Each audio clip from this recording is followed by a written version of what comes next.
بسم اللہ الرحمن الرحیم۔ معزز معتکفین حضرات اور جملہ معتکفات، 2022 کے رمضان المبارک کی 21ویں شب میں جامع المنہاج کی عظیم الشان عالمی اعتکاف گاہ میں شرکت کرنے والے جملہ مشائخ اعظام، علماء کرام، مہمانان گرامی قدر، قراء حضرات، آقا علیہ الصلوۃ والسلام کے جملہ ثنا خوان، ذاکرین، زعماء، طالبین، مستفیدین اور جملہ محبین و متوسلین، اور اسی طرح پوری دنیا سے لاکھوں کی تعداد میں جو لوگ بلا واسطہ یا بالواسطہ ان اجتماعات میں شریک ہیں یا ان اجتماعات کے ساتھ منسلک ہیں اور میری گفتگو، میری تلقین اور میری نصیحتوں کی سماعت کر رہے ہیں، سب کو السلام علیکم ورحمۃ اللہ وبرکاتہ۔ آپ خوش نصیب ہیں کہ آپ کو حسب سابق اللہ رب العزت نے ماہ رمضان المبارک بھی عطا کیا۔ آپ کا آنا، اللہ کے دروازے پر بیٹھنا، خلوت نشیں ہونا، 10 دنوں اور 10 راتوں کے لیے اللہ کے حضور سائل اور منگتا اور سائلہ اور منگتی بن کے بیٹھنا، اس کے سامنے اپنا دامن سوال دراز کرنا، بندگی کے آداب سیکھنے کے لیے، اپنے اعمال و احوال کو درست کرنے کے لیے، اپنی زندگی کی جہتوں کو، سمتوں کو اللہ کی طرف سیدھا کرنے کے لیے، اپنے تعلقات کو اللہ کے ساتھ بھی، اللہ کے رسول کے ساتھ بھی، اولیاء و صالحین کے ساتھ بھی، اور آپس میں انسانی رشتوں کے حوالے سے باہمی تعلقات، ان کو درست کرنے کا ادب سیکھنا، گناہوں سے نجات پانے، ذنوب، سیئات، کبائر، صغائر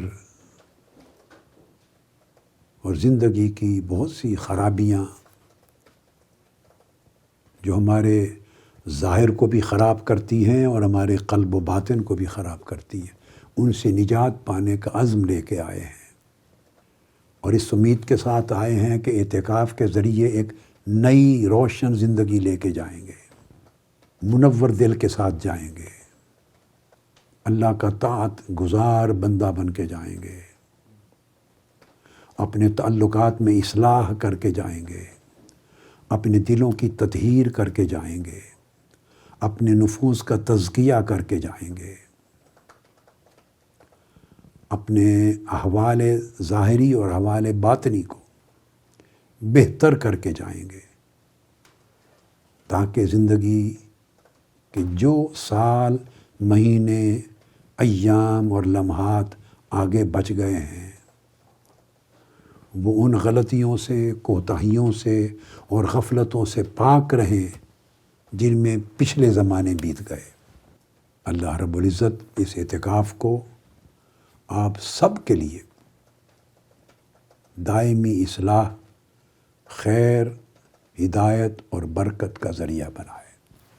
آج چونکہ رمضان المبارک کی 21ویں شب ہے اور یہ سیدنا مولا علی المرتضیٰ کرم اللہ وجہہ الکریم کی شہادت کی رات ہے، سو میں اپنے موضوع پر گفتگو کروں گا، مگر ابتدا ان کی نصیحت سے کروں گا تاکہ آج کی رات ان کا مبارک ذکر بھی ہو جائے اور ان کے ذکر کی برکتیں ہماری نشست میں اور ہماری اس سعی و کاوش میں شامل ہو جائیں۔ آپ کو یہ بتا دینا چاہتا ہوں کہ اس سال اعتکاف کی 10 راتوں میں جتنی نشستیں ہوں گی ان میں میری گفتگو کا موضوع رہے گا انشاءاللہ تعالی طہارت القلوب، یعنی یہ فقہ القلوب کی ایک سیریز ہے، ایک فقہ القلوب کا ایک سلسلہ ہے موضوعات کا۔ سادہ لفظوں میں موضوع یہ ہوگا ہماری باطنی امراض اور ان کا علاج، یعنی ہمارے دلوں کی اور ہمارے باطن کی امراض کیا ہیں اور ان کا علاج کیا ہے، یہ ہمارا سبجیکٹ ہوگا، اسی پر فوکس رکھوں گا۔ اور جیسے کہ میں نے عرض کیا کہ اس پوری گفتگو کا مدخل ان موضوعات میں داخل ہونے کے لیے میں نے سیدنا مولا علی المرتضیٰ کرم اللہ وجہہ الکریم کی 2 وصیتوں کے چند کلمات منتخب کیے ہیں جو میں ابتدا میں پڑھ رہا ہوں۔ چند کلمات حصول برکت کے لیے عربی میں آپ کو سناؤں گا، پھر بقیہ آپ کی سہولت کے لیے اردو میں بیان کر دوں گا، تاکہ آج کا وقت قلیل ہے، ہم زیادہ سے زیادہ فائدہ اٹھا سکیں۔ سیدنا علی المرتضیٰ کرم اللہ وجہہ الکریم نے اپنے بڑے صاحبزادے سیدنا امام حسن مجتبیٰ علیہ السلام ان کو وصیت فرمائی، اور وصیت میں یہ ارشاد فرمایا اپنے بیٹے کو، یعنی ابتدا یوں کی کہ یہ وصیت ہے اس والد کی طرف سے جو فانی ہے، اپنی زندگی گزار کے جانے والا ہے، اس بیٹے کے لیے جس نے اپنی زندگی کے اگلے ایام گزارنے ہیں۔ آپ نے فرمایا فإنی اوصیک بتقوی اللہ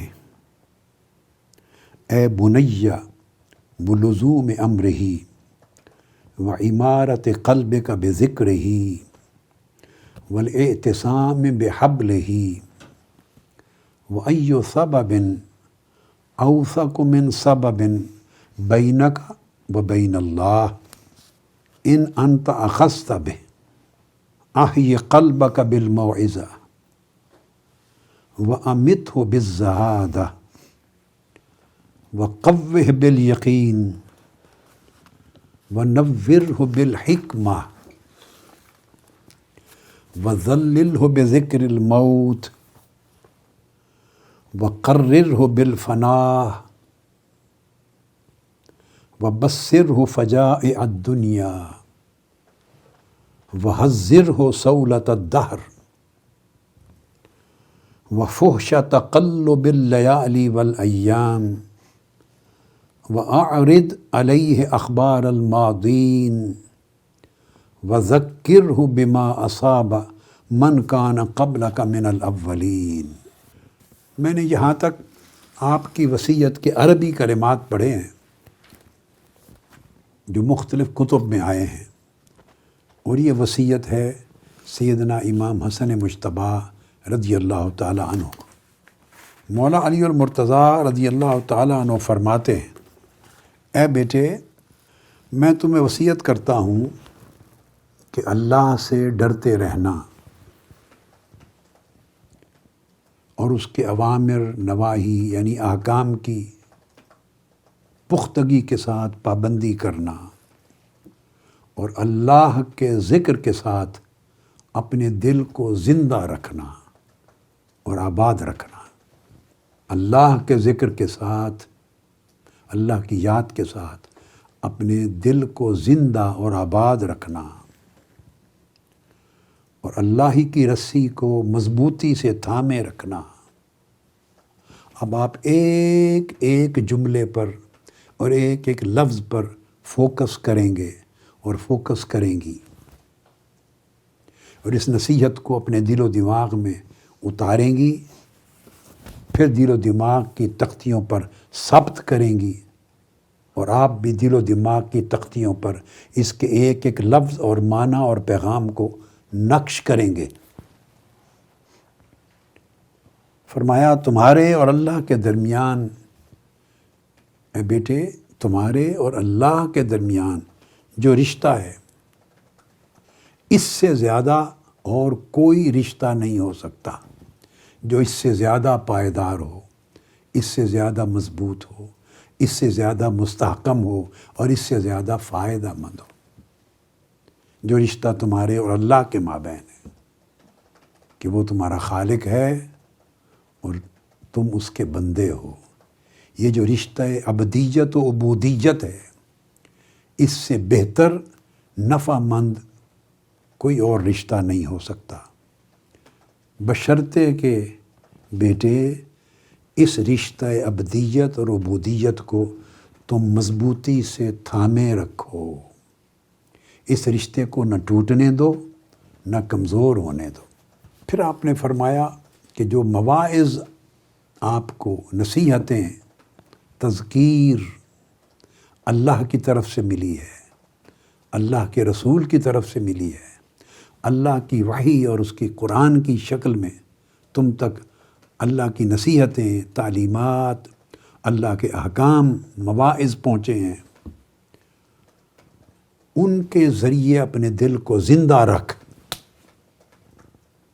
مواعظ الہیہ دلوں کو زندگی دیتے ہیں، ان کو زندہ رکھ۔ اور زہد کے ذریعے یعنی دنیا کی طلب اور حرص اور لالچ اور رغبت سے بے نیاز ہو کر دل کی خواہشوں کو مردہ کر دے، یعنی جن چیزوں کی طرف اللہ نے تمہیں ترغیب دی ہے ان کے ذریعے اپنے دل کو زندہ رکھنا، اور جو چیزیں دنیا کی تمہیں اللہ سے دور کرتی ہیں ان سے بے رغبت ہو کر انہیں مردہ کر دینا، اور دل کی زندگی کے لیے یقین کا سہارا لینا۔ آپ کی اس نصیحت کو منتخب کرنے کا ایک سبب یہ بھی ہے کہ اس میں آپ نے فوکس دل کے احوال پر کیا ہے کہ دل کس طرح زندہ ہوتا ہے، کس طرح مردہ ہوتا ہے، کس طرح مضبوط و مستحکم ہوتا ہے، اللہ کے ساتھ دل کا رشتہ کیسے استوار ہوتا ہے، کیسے اس کو محفوظ کیا جاتا ہے۔ اور فرمایا اللہ پر کامل یقین رکھتے ہوئے اسے اپنے دل کا سہارا بنانا، اور حکمت الہیہ، اللہ کے احکام میں جو حکمت اور جو راز پوشیدہ ہیں ان کے ذریعے اپنے دل کو منور کرنا، روشن کرنا۔ اور یہ دل بے قابو ہو جانے والا ہے، اس کو موت کی یاد کے ذریعے قابو میں رکھنا، یعنی ہر وقت موت اگر تمہاری آنکھوں کے سامنے رہے گی اور موت کو بھولے گے نہیں تو موت کے ذریعے دل قابو میں رہے گا، اگر موت کو بھول جاؤ گے تو دل بے قابو ہو جائے گا۔ پھر ہر وقت اس دل کو فنا کے اقرار کے اوپر جمائے رکھنا، یعنی تمہارا دل یہ بات کبھی نہ بھولے کہ یہ دنیا فانی ہے، ہماری زندگی فانی ہے، ہم نے فنا ہونا ہے، تو دنیا میں زندہ رہتے ہوئے فنا یعنی موت اور فنا سامنے رہے، اور موت اور فنا جب سامنے رہے گی تو دل کو اس فنا ہونے کے تصور پر جمائے رکھنا کہ میں فانی ہوں اور اس دنیا میں سب کچھ فانی ہے، میری زندگی بھی فانی ہے، کچھ بھی باقی نہیں۔ اور دل کو موت کے اور فنا کے تصور پہ جمائے رکھنے کے لیے فرمایا کہ مدد لینا اس چیز سے کہ دنیا میں جو حوادث گزرے ہیں، کون کون یہاں تھا اور اب نہ رہا، کتنی قومیں، کتنی نسلیں، کتنی سلطنتیں، کتنی حکومتیں، کتنی تخت، کتنے محلات، کیا کیا تھے، حکمران تھے، طاقتور لوگ تھے، مگر ماضی کو دیکھنا کہ کیا ان میں سے کوئی بچا، پرانی امتوں نسلوں کو یاد کرنا جن کا ذکر قرآن مجید میں آیا ہے۔ تو وہ جو حادثات دنیا ہیں جن کے ذریعے انسان کو یقین ہو جاتا ہے کہ یہ دنیا فانی ہے، آپ نے فرمایا بیٹے اپنے دل کو دنیا کے ان حادثات کا مشاہدہ کرواتے رہنا۔ مشاہدہ کس طرح ہوتا ہے؟ وہ حادثات پڑھتے رہنا قرآن میں، ان پر تفکر کرنا، ان پر غور و خوض کرنا، تاکہ وہ اس دل کے مشاہدے میں رہیں۔ اور جو گردش روزگار ہے دنیا میں، تقلب، جو حالات بدلتے ہیں، اپس اینڈ ڈاؤنز آتے ہیں، اور گردش ایام ہے، وہ یاد دلاتے رہنا اس دل کو، تاکہ دل ڈرا رہے اور بے قابو نہ ہو جائے۔ پھر آپ نے فرمایا کہ جو قومیں، جو لوگ، بڑے بڑے طاقتور افراد جو گزر گئے، ان گزرے ہوئوں کے واقعات یاد دلانا اس دل کو، اور گزرے ہوئوں کے واقعات دل کے سامنے رکھنا۔ اور جو لوگ بیٹے فرمایا تم سے پہلے ہو گزرے ہیں، ان پر جو جو بیتا، انہوں نے نافرمانیاں کی تو کیسے عذاب آئے، واللہ کی نعمتوں کو بھول گئے تو کس طرح گرفت میں لائے گئے، انہوں نے حق کو کس طرح ٹھکرایا تو کیسے سزا پائی، کس طرح بدمست تھے اپنی سلطنت اور حکومت کے نشے میں، کیسے اوندھے گرے، پلٹ دیے گئے۔ ایک وقت ان کا نام گونجتا تھا، پھر ان کا نشان بھی نہ بچا، ان کے محلات تھے، پھر وہ کھنڈرات بن گئے۔ فرمایا کہ یہ جو کچھ ان پر بیتا وہ یاد دلاتے رہنا۔ یہ کون فرما رہا ہے؟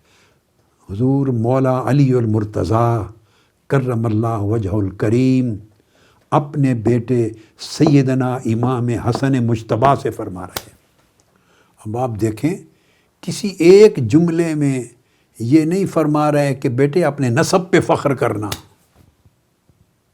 تم میرے بیٹے ہو، سیدہ کائنات کے بیٹے ہو،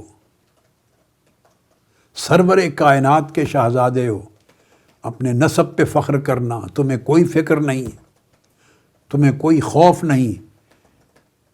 ایک جملے میں اس قسم کی بات کبھی گزر نہیں۔ بندگی سکھا رہے ہیں، عبدیت سکھا رہے ہیں، اور میں ان کی نصیحت دو سبب سے آپ کو سنا رہا ہوں۔ ایک تو یہ کہ آج شب شہادت علی رضی اللہ تعالی عنہ ہے، اور مولا علی کرم اللہ وجہ الکریم و علیہ السلام، ان کا مبارک ذکر ہو جائے، اور ہماری نشست میں ان کی بابرکت ذکر سے فیض نصیب ہو ان کی تعلیمات کا۔ اور دوسرا یہ تاکہ اعتکاف کی یہ جو مجالس ہیں، ان میں جو تربیت و نصیحت کرنی ہے، اس کا آغاز ہی نصاح علویہ سے ہو جائے، علوی نصیحت سے اور نبوی نصیحت سے ہو جائے، اور آپ اپنی سوچ کو درست کرنے والے بنیں کہ ہدایت کس راستے پر ہے، درستگی کس راستے پر ہے، اور درستگی میں پختگی کس راستے پر ہے، نجات کس راستے پر ہے، فلاح کیسی سوچ میں ہے، اور ہم کس طرح کی سوچ میں پڑ گئے ہیں۔ تو آپ نے فرمایا کہ بیٹے گزرے ہوئے لوگوں کی جو بیتیاں ہیں، ان پر جو کچھ بیتا وہ اپنے دل کو ہر وقت دکھاتے رہنا، پڑھاتے رہنا، سناتے رہنا، تاکہ دل قابو میں رہے۔ پھر آپ نے یہاں تک فرمایا کہ ان گھروں میں اور ان کے کھنڈرات میں چلنا پھرنا۔ اب چلنے پھرنے سے مراد یہ بھی یاداشت کا چلنا ہے، اپنی یاداشت میں ان کے محلات کو دیکھنا جو قرآن مجید میں بیان کیا، کیسے کیسے تخت تھے ان کی سلطنت کے، اور پھر جب وہ کھنڈر ہو گئے تو آپ کی یاداشت ان کھنڈرات میں چلے، اور چل چل کے دیکھے کس طرح ویران ہو گئے، اس سے اس دنیا کی فنا کا تصور آپ کے دل میں جمے اور دل فنا کے تصور پر بالکل مرکوز ہو جائے۔ اور آپ نے پھر فرمایا یہ بھی دیکھنا اور دل کو دکھانا کہ ان گزرے ہوئے لوگوں نے کیا کچھ کیا تھا۔ اب جو میں نے عربی میں آپ کی نصیحت پڑھی تھی، اب اس سے آگے مضمون چلا رہا ہوں، مگر یہ آپ کو معلوم رہے کہ میں اس کا ترجمہ شرح کے ساتھ کر رہا ہوں، تشریح کے ساتھ کر رہا ہوں، تاکہ جو بات آپ نے فرمائی ہے بآسانی آپ کو سمجھاؤں اور اس کا مفہوم آپ کے دل و دماغ تک پہنچاؤں۔ فرمایا دیکھنا اور دکھانا اپنے دل کو کہ انہوں نے کیا کچھ کیا تھا اور کہاں تھے اور کہاں سے کوچ کر گئے، اور یہ بھی دل کو دکھانا کہ جب کوچ کر گئے تو کہاں جا کے اترے، یعنی آخرت میں ان کی منزل کیا ہے، آخرت میں منزل کیا ہے، اب وہ کہاں پڑے ہیں، کہاں اترے اور کہاں ٹھہرے ہیں۔ اور پھر آپ فرماتے ہیں بیٹے کو، بیٹے حسن جب یہ سارے کام کرو گے تو تمہیں صاف صاف دکھائی دے گا، نظر آئے گا کہ وہ اپنے دوستوں سے منہ موڑ کے چلے گئے اور پردیس کے گھروں میں جا کے اتر گئے۔ اور پھر فرماتے ہیں بیٹے یاد کرو وہ وقت دور نہیں کہ تمہارا شمار بھی ان میں ہونے لگے گا، یعنی تمہارا بھی کوچ کا وقت آئے گا۔ سمجھانا چاہتے ہیں کہ یہاں جس جگہ آج ہو یہ منزل نہیں، یہ راستہ ہے۔ منزل وہ ہے جہاں کوچ کرنے والے کوچ کرنے کے بعد جا اترے اور جہاں ٹھہرے، وہیں آپ نے بھی کوچ کر کے جانا ہے اور ٹھہرنا ہے۔ دیکھو کہ جہاں کوچ کرنے کے بعد اترنا اور ٹھہرنا ہے وہ منزل اچھی ہو، وہ منزل اچھی ہو، اس منزل کو اچھا بنانے کی فکر کرو اسی زندگی میں۔ پھر آپ یہ لفظ بولتے ہیں، فرماتے ہیں لہٰذا بیٹے اپنی اصل منزل کا انتظام کرو۔ ہم راستہ سنوارنے میں گم ہیں، راستے کو سنوارنے میں گم ہیں، راستے کو پر آسائش کرنے میں گم ہیں۔ یہ میرے توضیحاتی کلمات ہیں جو میں نے آپ کو عرض کیا، میں وضاحت کر رہا ہوں۔ ہم اپنے راستوں کو سجا رہے ہیں مگر منزل اجڑی پڑی ہے اس کی فکر نہیں ہے۔ ہمارے راستے پر رونق ہو جائیں، منزل سیاہ اور تاریک گھر ہو، اللہ نہ کرے کوئی خبر نہیں۔ راستے خوبصورت ہو جائیں مگر خدا نہ کرے منزل بھیانک ہو جائے، کوئی فکر نہیں۔ اس کی طرف آپ توجہ دلا کے کہتے ہیں اپنی اصل منزل کا انتظام کرو۔ اور پھر آپ نے بڑی خاص بات کی ہے اپنے صاحبزادے سے، امام حسن مجتبیٰ سے، فرماتے ہیں اپنی آخرت کا دنیا سے سودا نہ کرنا، ایسا نہ ہو کہ دنیا کے عوض آخرت بک جائے۔ دنیا سنوارتے سنوارتے سنوارتے آخرت کی اصل منزل خراب ہو جائے۔ سودا نہ کرنا آخرت کا دنیا سے۔ اور پھر فرمایا جو چیز جانتے نہیں ہو، اگلی بات عام زندگی کی تعلیم دی، اس کے متعلق بات نہ کیا کرو، یعنی جس کا علم نہ ہو، فہم نہ ہو، یقین نہ ہو، پختگی سے معلومات نہ ہو، اس کے متعلق بات نہ کیا کرو۔ اور جس چیز کا تم سے تعلق نہیں ہے اس کے بارے میں زبان کو نہ ہلایا کرو، زبان نہ کھولو، وہ لا یعنی بات ہے۔ اور پھر بڑی خوب بات کی آپ نے، فرمایا اور جس راہ میں بھٹک جانے کا اندیشہ ہو اس راہ میں قدم نہ اٹھایا کرو، اس راہ میں قدم نہ اٹھاؤ۔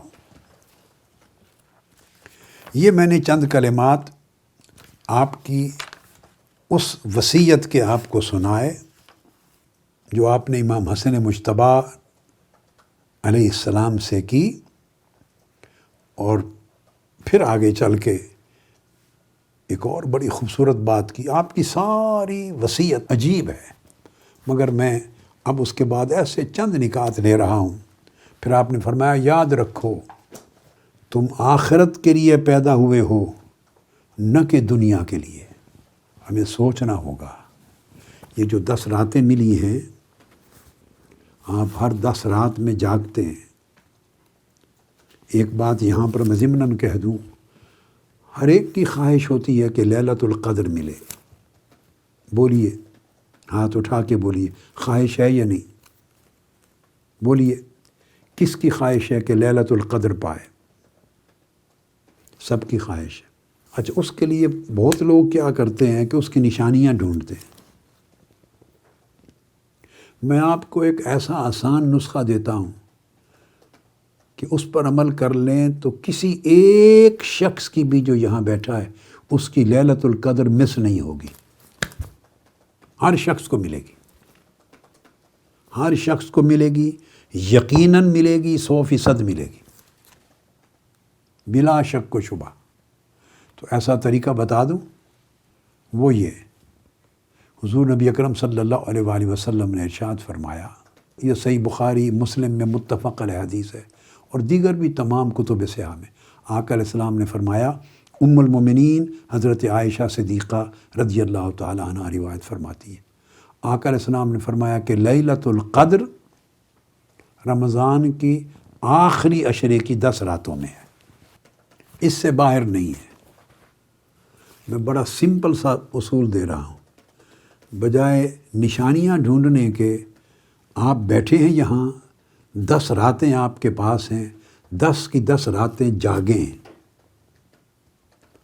اور حضور مع الحق کے ساتھ جاگیں۔ ایک لفظ میں بول رہا ہوں، الحضور مع الحق، اس طرح جاگیں کہ اللہ کی بارگاہ میں حاضر رہیں۔ 10 راتیں اس طرح جاگیں کہ اللہ کی بارگاہ میں آپ کی حاضری رہے، حاضر رہیں۔ دوسری بات، بیدار رہیں، صرف آنکھوں کی بیداری نہیں، دل و دماغ کے ساتھ بیدار رہیں، اور بیدار رہنے کے ساتھ پھر طالب رہیں پوری 10 راتوں میں۔ بیدار رہیں اور طلبگار رہیں، پھر ہوشیار رہیں، منتظر رہیں، ہر لمحہ سائل بن کے بیٹھیں، ہر لمحہ سائل بن کے بیٹھیں۔ 10 راتیں یہ مشق کریں، آپ میں سے ایک شخص بھی، میرے بیٹوں بیٹیوں میں سے، میرے بھائیوں اور بہنوں میں سے ایک شخص بھی ایسا نہیں ہوگا جو لیلۃ القدر مس کر کے جائے۔ ہر ایک کو ملے گی لیلۃ القدر، وہ ان 10 راتوں سے باہر ہے ہی نہیں۔ اور دل ہر وقت طالب رہے، سائل رہے، عابد رہے، جھکا رہے، بیدار رہے، سائل رہے، کاسا ہر وقت کھولا رکھے، بس آپ کو لیلۃ القدر مل گئی۔ دوسری حدیث پاک ہے جس میں آقا علیہ السلام نے فرمایا کہ آخری عشرے کی طاق راتوں میں ہے، یعنی 21ویں، 23ویں، 25ویں، 27ویں، 29ویں، اور کسی حدیث میں فرمایا آخری رات بھی ہو سکتی۔ تو یہ عقل ہے، یعنی کم محنت کرنے والے، آسانی طلب کرنے والے یہ بیداری اور طلبگاری 5 راتوں میں کر لیں، اور جو زیادہ محتاط رہنا چاہتے ہیں جب آ ہی گئے ہیں تو پوری 10 راتوں میں ایک ہی حال رکھیں، تو آپ لیلۃ القدر پا کے جائیں گے۔ اس بیداری کے لیے اس نصیحت علویہ کا انتخاب کیا ہے، اور ان کلمات پہ غور کریں تاکہ وہ بیداری نصیب ہو جو میں چاہ رہا ہوں۔ آپ نے فرمایا اپنے بیٹے کو، حسن یاد رکھو تم آخرت کے لیے پیدا ہوئے ہو۔ آپ ایسے سمجھیں جیسے مولا علی شیر خدا رضی اللہ تعالیٰ عنہ آپ میں سے ہر ایک کے ساتھ مخاطب ہیں۔ آج رات یوں سمجھ لیں، آپ سے مخاطب ہیں، اپنے شہزادے حضرت امام حسن مجتبیٰ کے ذریعے ہمیں فرما رہے ہیں، اے بیٹے یاد رکھو تم آخرت کے لیے پیدا ہوئے ہو، دنیا کے لیے نہیں۔ بس اس سے اپنی زندگی کی پرائورٹیز، ترجیحات کا تعین کر لو۔ یعنی پیدا ہی آخرت کے لیے ہوئے، آئے دنیا میں ہیں مگر دنیا میں آئے آخرت کے لیے ہیں۔ آپ سوچیں گے پھر دنیا میں کیوں آئے ہیں جب آخرت ہی کے لیے آنا تھا؟ تو نہیں، دنیا میں امتحان دینے آئے ہیں۔ یہ امتحان گاہ ہے، آرام گاہ نہیں ہے۔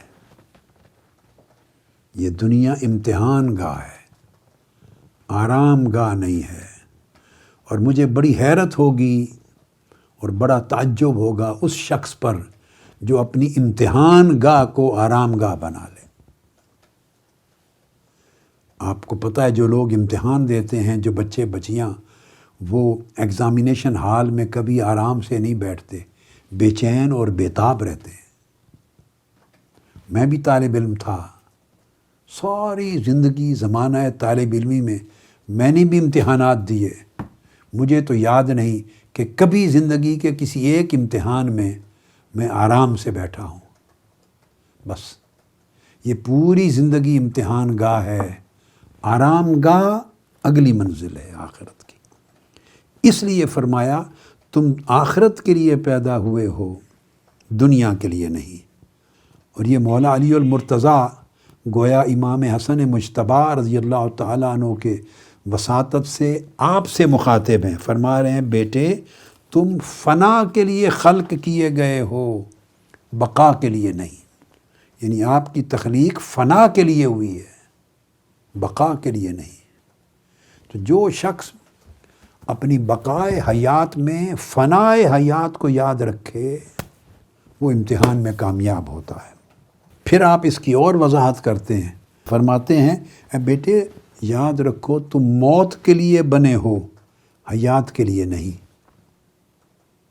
تمہیں موت کے لیے بنایا گیا ہے، زندہ رہنے کے لیے نہیں بنایا گیا۔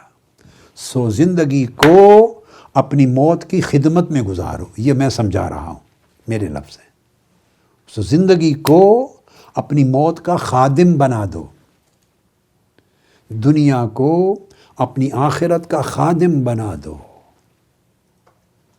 راستے کو اپنی منزل سنوارنے کا ذریعہ بنا دو۔ اگر آپ یہ بات سمجھ جائیں ان 10 راتوں میں کیا کہوں گا، میرے خطابات کیا ہوں گے، وہ کیا معنی رکھتے ہیں، ان کی کیا وقعت ہے، ان کی کیا حیثیت ہوگی، بے حیثیت ہوگا میرا کلام اس نصیحت کے مقابلے میں جو مولا علی المرتضیٰ علیہ السلام کرم اللہ وجہ الکریم رضی اللہ تعالی عنہ نے کر دی ہے۔ ہم تو خوشہ چین ہیں، ان کے دسترخوان کے جو ریزے ہوتے ہیں اسی کو کھانے اور آپ کو کھلانے والے لوگ ہیں۔ اصل بات تو وہی ہے جو انہوں نے کر دی۔ فرمایا بیٹے تم یاد رکھو موت کے لیے بنے ہو، زندگی کے لیے، حیات کے لیے نہیں۔ اور تم ایک ایسی منزل ہو، ایک ایسی منزل، ایک ایسے مقام پر ہو، ایسے مقام پر ہو جو آخرت کا ساز و سامان تیار کرنے کے لیے وہ مکان بنایا گیا ہے۔ کیوں کہ یہ مقام یعنی زندگی یہ آخرت کی گزرگاہ ہے، صرف اس زندگی سے گزر کے آخرت کی منزل تک پہنچنا ہے۔ اور اس نصیحت کا آخری حصہ جو میں نے منتخب کیا وہ آپ کو بتانا چاہتا ہوں۔ پھر آپ نے فرمایا کہ بیٹے نیک لوگوں سے میل جول رکھنا، تم بھی نیک ہو جاؤ گے۔ ایک جملے میں نیک بننے کا پورا راز سمجھا دیا۔ فرمایا بیٹے نیک لوگوں سے میل جول، اٹھنا بیٹھنا، تعلق، دوستی، مجلس اور صحبت صرف نیکوں سے رکھنا، نیک لوگوں سے، ان لوگوں سے جو اللہ کو یاد رکھتے ہو، ان لوگوں سے جو آخرت کو نہیں بھولے، ان لوگوں سے جن کا ڈائریکشن، جن کی زندگی کی سمت صحیح ہے، ان لوگوں سے جو دنیا کو آخرت کی گزرگاہ سمجھتے ہیں، ان لوگوں سے جو اس امتحان گاہ میں آخرت کی کامیابی کا فکر کر رہے ہیں۔ جنہوں نے اپنے اعمال درست کر لیے ہیں، جنہوں نے اپنے احوال سنوار لیے ہیں، جن کے ظاہر پاکیزہ ہو گئے ہیں، جن کے باطن روشن ہو گئے ہیں۔ یہ میں نے نیک لوگوں کی تشریح کر دی۔ فرمایا ایسے نیک لوگوں سے میل جول رکھنا، اٹھنا بیٹھنا تعلق ان لوگوں سے رکھنا۔ کیوں؟ پھر تم بھی نیک ہو جاؤ گے۔ اس لیے کہ میل جول سے اثرات پیدا ہوتے ہیں، صحبت کے اثرات ہوتے ہیں، سنگت کے اثرات ہوتے ہیں۔ اور پھر فرمایا بروں سے بچے رہنا،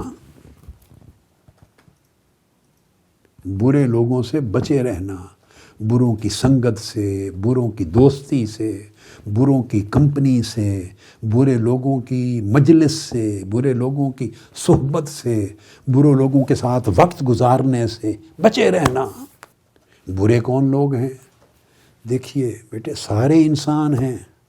آپ کے اور میرے پاس کوئی پیمانہ نہیں کسی کو اچھا برا کہنے کا۔ نہ حق ہے کسی کو اچھا کہیں کسی کو برا کہیں۔ ہاں، یہ حق صرف اللہ کے پاس ہے۔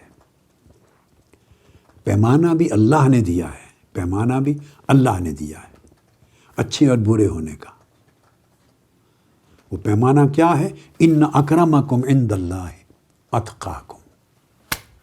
اللہ کے ہاں بڑا اچھا وہ ہے جو بڑا متقی ہے، جو اللہ سے بہت ڈرنے والا ہے، جو آخرت کی زیادہ فکر کرنے والا ہے، جو اپنے اعمال اور احوال کی اصلاح کرنے والا ہے۔ جو باتیں پہلے گزر چکی ہیں اس وصیت میں، یعنی جو اس پر فکر کرتا ہے، کنسنٹریٹ کرتا ہے، اس پر عمل کرتا ہے، وہ نیک ہے۔ اور جو اللہ کو بھول گیا ہے، جس کا دل غافل ہو گیا ہے، جسے آخرت یاد نہیں رہی، جس نے دنیا کو منزل بنا لیا ہے اور دنیا کی آرائش کو، آرام کو، آسودگی کو، دنیا کی لذتوں کو، شہوتوں کو، دنیا کی عزت کو، نام و نمود کو، جاہ و مال کو، منصب کو، طاقت کو، سلطنت کو، روب کو، دبدبا کو، دنیا میں نام کو، دنیا ہی کو، یہ دنیا اور اس کے اندر جو کچھ ہے اس کے لوازمات، جس نے اسی کو مقصود حیات بنا لیا ہے، اور آخرت اس کی نظر سے اوجھل ہو گئی ہے، وہ برا ہے۔ یہ اللہ رب العزت اور اللہ کے رسول صلی اللہ علیہ وآلہ وسلم کا دیا ہوا پیمانہ ہے۔ ہمارے پاس کوئی اور پیمانہ نہیں کہ ہم فیصلہ کریں، یہ فیصلہ اللہ اور اس کے رسول کا ہے، میں نے آپ کو سنا دیا ہے۔ اس معنی میں فرما رہے ہیں سیدنا مولا علی المرتضیٰ کرم اللہ وجہ الکریم کے بیٹے، نیکوں سے میل جول رکھو گے تم بھی نیک ہو جاؤ گے، اور بروں سے بچے رہو گے تو تم ان کے برے اثرات سے محفوظ ہو جاؤ گے۔ اب آپ دیکھیں، نصیحت مولا علی المرتضیٰ کر رہے ہیں جو منبع ولایت ہیں، اور یہ جملے نصیحت کے بول رہے ہیں سیدنا امام حسن مجتبیٰ کو رضی اللہ تعالی عنہ کو، جو امام ولایت ہیں۔ تو حاجت ہے، ضرورت ہے ان نصیحتوں کی تو کر رہے ہیں۔ ہم کہاں کھڑے ہیں؟ ہمیں تو اتنی سی عزت مرتبہ یا دینی رتبہ کوئی، یا کوئی دینداری، تدین، یا کوئی نیکی یا نام و نمود مل جاتا ہے تو ہم سمجھتے ہیں ہم ان سارے احکام سے مبرہ ہو گئے، تمام اوامر الہیہ سے اوپر چلے گئے۔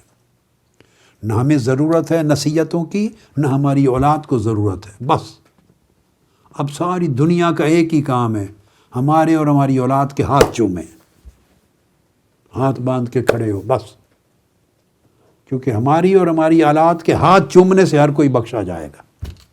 معاذ اللہ، استغفر اللہ۔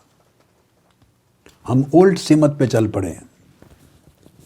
جن کا نام لیتے ہیں اور جن کے نام سے ہم عزت کماتے ہیں، ان کا طریقہ بھی اختیار کرنا چاہیے زندگی میں۔ فرماتے ہیں کہ اگر بروں سے بچو گے بیٹے تو برے اثرات سے محفوظ رہو گے، اور پھر فرماتے ہیں بیٹے یہ بھی یاد رکھنا کہ زندگی میں بدترین کھانا وہ ہے جو حرام ہے۔ بدترین کھانا وہ ہے جو حرام ہے، اور بدترین ظلم وہ ہے جو کسی کمزور و ناتواں پہ کیا جائے۔ یہ وصیت تھی جو آپ نے سیدنا امام حسن مجتبیٰ کو کی، اپنے بڑے شہزادے کو، کہ یہ ساری مجلسیں اسی نصیحت و تربیت کے لیے ہیں۔ میں تو جو کہوں گا سو کہوں گا، مگر اس سے بہتر کون کہہ سکتا ہے؟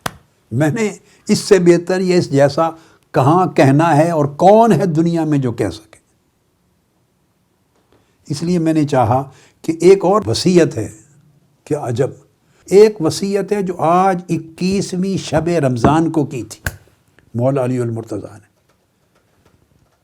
جب آپ پر حملہ کر دیا گیا، زخمی ہو گئے اور آپ شہید ہونے والے تھے، تو شہادت سے قبل آپ نے دونوں شہزادوں سے جو گفتگو کی، ان سے وصیت فرمائی کوفہ میں، اپنا دم آفری کو پیش کرنے سے قبل، روح کے پرواز ہونے سے قبل، جو اپنے دونوں شہزادوں کو، سیدنا امام حسن کو اور سیدنا امام حسین علیہم السلام کو جو وصیت فرمائی، چند کلمات اس کے بھی سن لیجیے۔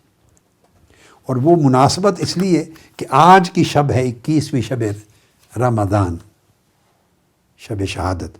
فرمایا، اے میرے بیٹے حسن اور حسین، دونوں کو وصیت کی، جب ابن ملجم نے آپ پر حملہ کر دیا تھا اور شہادت کا وقت قریب تھا، فرمایا بیٹو، میں تم کو اور اپنی پوری اولاد کو اور اپنے پورے خاندان کو اور ان تمام لوگوں کو، آپ کو بھی شامل کیا، آپ کو جو معتکفین اور معتکفات، میرے بھائی اور میرے بیٹے اور میری بہنیں اور بیٹیاں بیٹھی ہیں، کیسے؟ فرمایا، جن جن تک میرا یہ نوشتہ اور میرا کہنا، جن جن تک میری یہ وصیت پہنچے، ان سب کو کہہ رہا ہوں۔ تو آج پہلے آپ تک کسی نے پہنچائی تھی یا نہیں؟ آج رات میں پہنچا رہا ہوں آپ کی یہ وصیت۔ فرمایا تھا، جس جس تک میری یہ وصیت پہنچے ان سب کو کہہ رہا ہوں، میں ان سب کو وصیت کرتا ہوں۔ اور وصیت کیا ہے؟ فرمایا، زندگی میں ہر لمحے میں اللہ سے ڈرتے رہنا، اللہ کا تقوی اختیار کرنا، یعنی اپنی زندگی کو تقوی کے ساتھ معمور رکھنا، اور اپنے معاملات کو درست رکھنا۔ معاملات دو طرح کے ہوتے ہیں بیٹے، کچھ معاملات اللہ کے ساتھ ہوتے ہیں، کچھ مخلوق کے ساتھ ہوتے ہیں۔ یا اس کی اور ذرا گہری تقسیم کر لیں تو معاملات 5 قسموں کے بنا لیتے ہیں۔ اللہ کے ساتھ تعلق کو درست رکھنا، یہ معاملات کا ایک شعبہ ہے۔ اللہ کے ساتھ اپنے معاملات کو، بندگی، عبدیت اور عبودیت کے معاملات کو درست رکھنا، عقیدے میں، عمل میں، عبادت میں، طاعت میں، توکل میں، یقین میں، بھروسے میں، نیاز مندی میں، تواضع میں، خشوع و خضوع میں، اخلاص میں، تابعداری میں، فرما برداری میں، تقوی میں، سارے معاملات اللہ کے ساتھ درست رکھنا، یہ ایک پہلو۔ دوسرا، حضور نبی اکرم صلی اللہ تعالیٰ علیہ وآلہ وسلم، اپنے نبی اور رسول کے ساتھ معاملات کو درست رکھنا۔ حضور علیہ الصلوۃ والسلام کے ساتھ معاملات کو درست رکھنا، حضور علیہ السلام کی محبت میں، حضور علیہ الصلوۃ والسلام کی اطاعت میں، آقا علیہ الصلوۃ والسلام کی متابعت میں، آپ کی تعظیم و تکریم میں، آپ کے دین کی خدمت اور نصرت میں، آپ کے دین کو لوگوں تک پہنچانے میں، آپ کی تعلیمات کو قبول کرنے میں، دل و جان سے آقا علیہ السلام کی تعلیمات پر عمل کرنے میں، معاشرے تک پہنچانے میں، آپ کا پیغام قبول کرنے میں اور پیغام آگے پہنچانے میں۔ تو یہ آقا علیہ السلام کے ساتھ معاملات ہیں امتی کے۔ پھر صحابہ کرام اور اہل بیت اطہار کے ساتھ معاملات ہیں، یہ عقیدے کے معاملے میں بھی اور ان کی اتباع کی، کہ انہوں نے جو اسوہ دیا ہے اس کی پیروی کرنا، اس سے بہتر کوئی اسوہ اور طرز زندگی نہیں ہے۔ پھر اولیاء و صالحین آ جاتے ہیں۔ اولیاء و صالحین، ان کے ساتھ معاملات درست، ان کی تعظیم و تکریم بھی ہے، اور سب سے بڑھ کر ان کی دیا ہوا طریقہ زندگی، اسوہ زندگی، ان کی تعلیمات، ان کو اپنانا، قبول کرنا، عمل کرنا، تب ان کے ساتھ تعلق صحیح بنتا ہے۔ نام عقیدت سے لینا، نعرے لگانا ان کے، اور رسمی طور پہ ان کے ایام منانا، اور ساری زندگی کو ان کی تعلیمات سے خالی رکھنا، ان کی تعلیمات سے دور رکھنا، یہ معاملات بگڑ گئے ان سے۔ انہیں معاملات کا سنورنا نہیں کہتے، یاد رکھ لیں۔ عقیدت مع متابعت، دو چیزیں یاد رکھ، عقیدت اور متابعت، دو کو جمع کریں، یعنی اعتقاد اور اتباع۔ عقیدہ درست رکھیں اور عمل ان کی مطابعت، ان کی پیروی میں رکھیں، ان کی تعلیم کے مطابق کریں۔ دونوں چیزیں درست ہوں تو معاملہ درست ہے۔ پھر اس کے بعد معاملات آپ کے اپنے والدین کے ساتھ، مشائخ کے ساتھ، بزرگوں کے ساتھ، اعزاء اقارب کے ساتھ، بھائیوں کے ساتھ، بہنوں کے ساتھ، دوستوں کے ساتھ، کولیگس کے ساتھ۔ پھر ان میں حقوق آتے ہیں، واجبات ہیں، ان معاملات کو درست رکھنا۔ 4 ہو گئے، اور 5واں درجہ جمی مخلوق کے ساتھ۔ جمی مخلوق، جہاں بھی آپ کا واسطہ ہے کسی کے ساتھ، جان پہچان والا ہے یا اجنبی ہے، دوست ہے یا دشمن ہے، اپنا ہے یا پرایا ہے، غریب ہے، امیر ہے، قریب کا ہے، بعید کا ہے، آپ کی اپنی تنظیم اور تحریک سے وابستہ ہے، نہیں ہے، کسی اور جگہ وابستہ ہے، اللہ کی مخلوق ہے، انسان ہے، آقا علیہ السلام کا امتی ہے، حتیٰ کہ اگر امتی نہیں، مسلمان بھی نہیں تو انسان ہے، اللہ کی خلق تو ہے، اللہ کی مخلوق، اس سے بھی معاملات کو درست رکھنا، اس کے حقوق کی ادائیگی کرنا۔ میں نے اس کی تشریح کر دی کہ 5 قسموں کے معاملات ہیں۔ فرمایا اپنے معاملات کو درست رکھنا اور آپس کے تعلقات کو ہمیشہ سلجھائے رکھنا، سنوارے رکھنا۔ صلاح ذات بینکم، یہ کلمات ارشاد فرمائے، صلاح ذات بینکم، جو آپ کے آپس کے رشتے ہیں، کسی شخص کے ساتھ بھی، شوہر کے بیوی کے ساتھ، بیوی کے شوہر کے ساتھ، اولاد کے ساتھ، بھائیوں کے ساتھ، اعزاء اقارب کے ساتھ، دوست، میں نے ساری مخلوق کے ساتھ، یہ جو باہمی رشتے ہیں خواہ کسی کے ساتھ ہوں، ان کو ہمیشہ درست رکھنا۔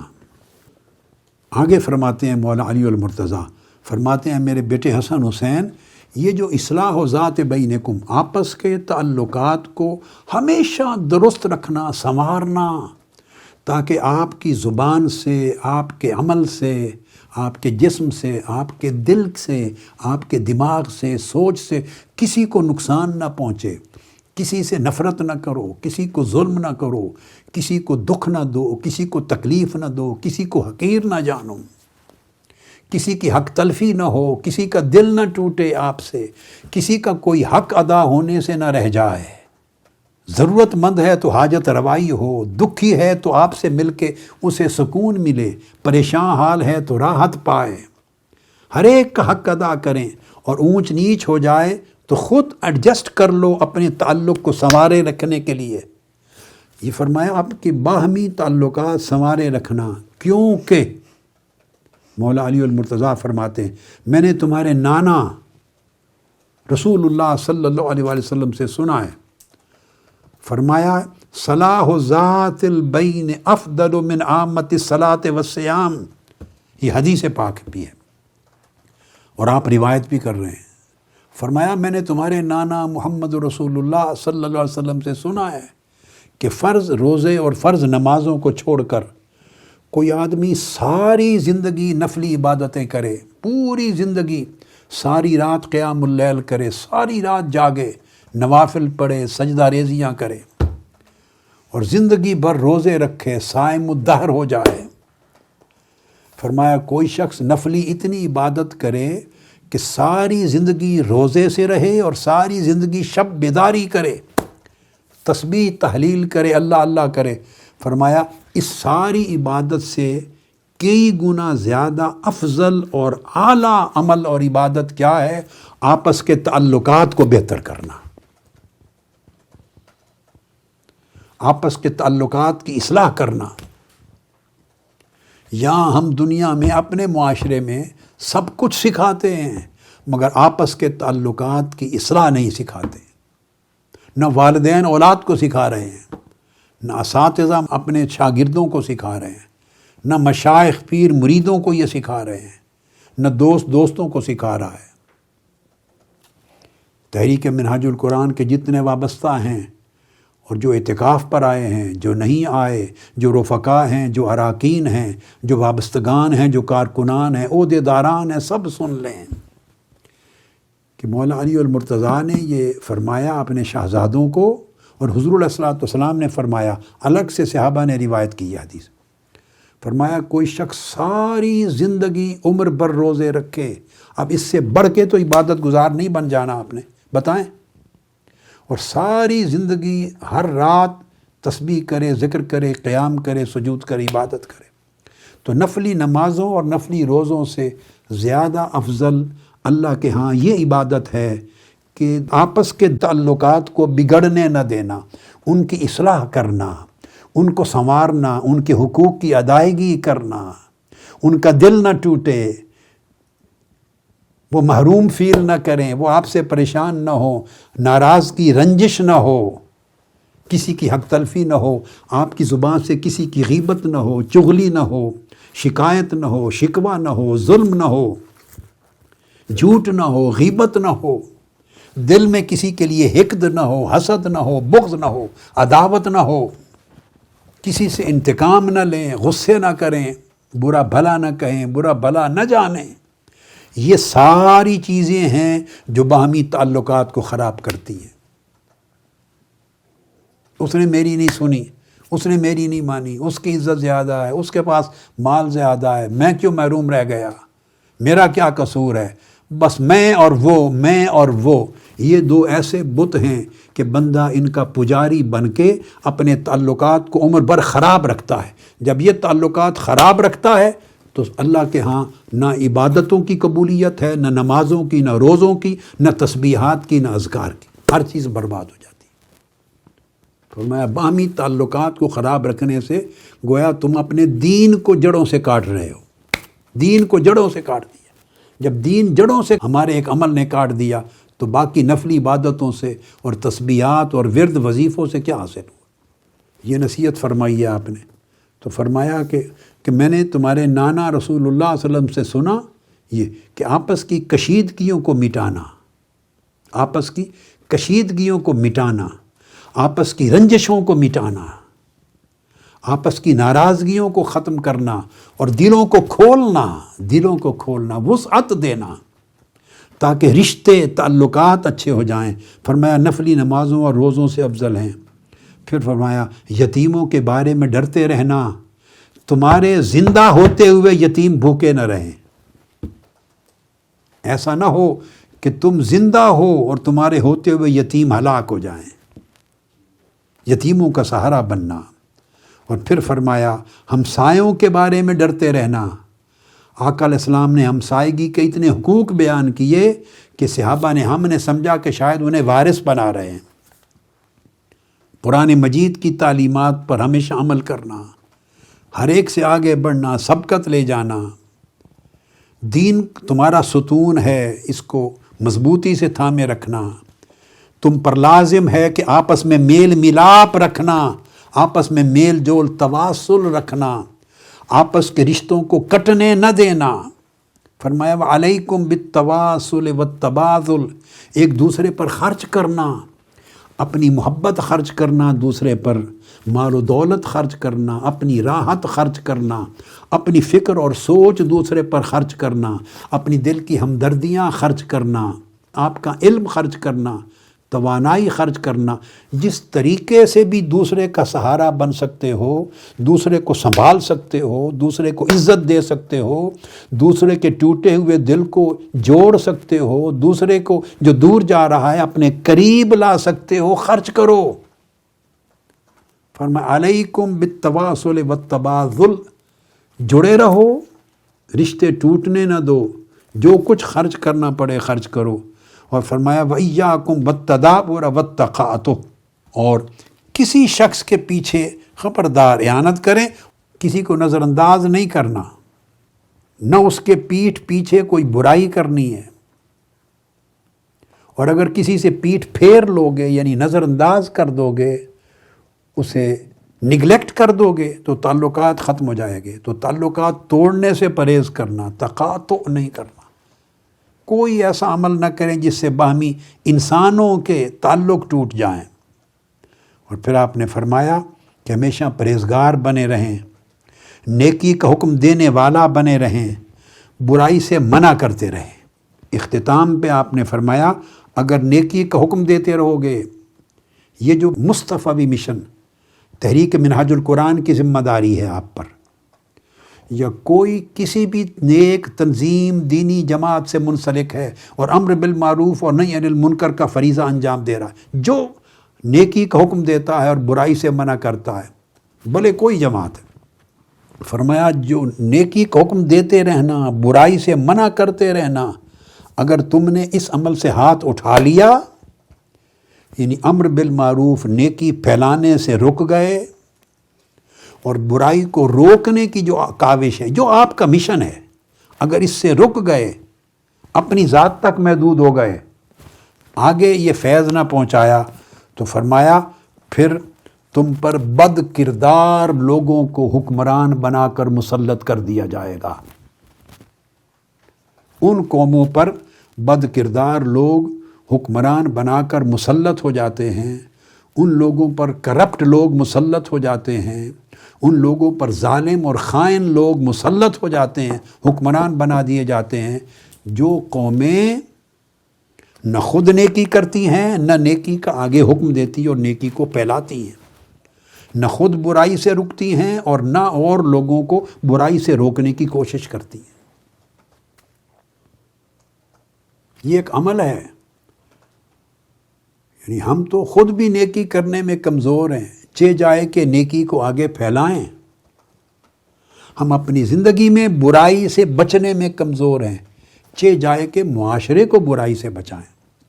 حکم دیا نیکی کرو اور نیکی پھیلاؤ، برائی سے بچو اور اوروں کو، لوگوں کو برائی سے بچاؤ۔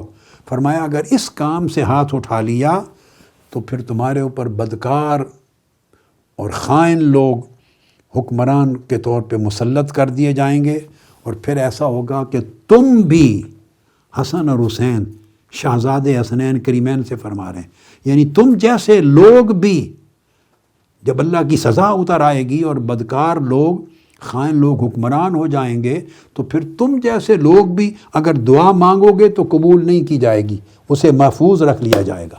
دعا سے مراد دعا مانگو گے معاشرے کے لیے، لوگوں کے لیے، باری تعالیٰ ہماری قوم پہ رحم فرما، ظالموں سے نجات عطا فرما، پھر وہ نجات دعاؤں سے نہیں ہوتی۔ مولا علی اور مرتضیٰ فرما رہے ہیں تم بھی دعا مانگو گے تو روک دی جائے گی، یعنی اس قوم کے حق میں قبول نہیں ہوگی۔ یہاں پر آج کی نصیحت اور وصیت مولا علی المرتضیٰ کرم اللہ وجہ الکریم کی ختم کرتا ہوں۔ ہمارا جو موضوع ہے اس کا جو سلسلہ وار گفتگو انشاءاللہ کل سے شروع ہوگی، لیکن میں سمجھتا ہوں جو کچھ میں کہنا چاہتا تھا اس کا بڑا اعلیٰ مغز تھا جو آج وصیت علویہ کی شکل میں آپ کو پہنچ گیا، جو مولا علی المرتضیٰ نے فرمائی اور حسنین کریمین کے لیے فرمائی، اور ان کے ذریعے امت کے ہر اس فرد تک پہنچائی۔ فرمایا جو میری اس وصیت کو سنے گا اس سے مخاطب ہوں۔ اللہ پاک ہمیں زندگی کا صحیح شعور اور اس کی حقیقت کے لیے صحیح معرفت عطا فرمائے، حقیقت سمجھنے کے لیے، اور اسے سنوارنے کی توفیق عطا فرمائے۔ وما علینا الا البلاغ المبین، والسلام علیکم ورحمۃ اللہ وبرکاتہ۔